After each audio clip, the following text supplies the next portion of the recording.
Ukraine যুদ্ধে 2 বছরে 50,000-এর বেশি রাশিয়ার সামরিক সদস্য মারা গেছে। বিবিসি এবং মার্কিন মিডিয়া জোনার যৌথ বিশ্লেষণে উঠে এসেছে, যুদ্ধের প্রথম বছরের তুলনায় পরের বছরে সেনা নিহতের সংখ্যা প্রায় 25% বেড়েছে। রাশিয়া জুড়ে 70টি কবরস্থানের স্যাটেলাইট ফুটেজ বিশ্লেষণে দেখা যায়, রাশিয়ার তথ্যের চেয়ে 8 গুণ বেশি সেনা সদস্য নিহত হয়েছে। বিশ্বের অন্যতম সামরিক পরাশক্তি রাশিয়া আধুনিক প্রযুক্তি এবং সামরিক সক্ষমতায় প্রথম সারিতে থাকলেও ইউক্রেন যুদ্ধে বিশ্ব দেখছে মুদ্রার উল্টো পিঠ।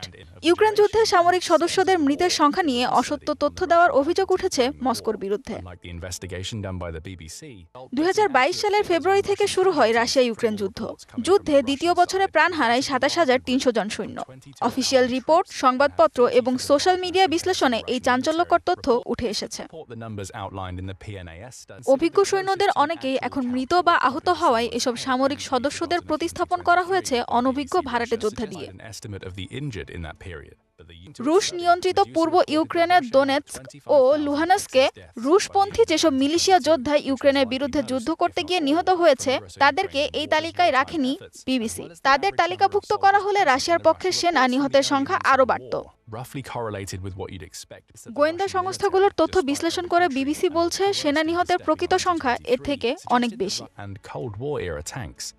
সানজিদা ইসলাম তন্নি, ডিবিসি নিউজ ডেস্ক।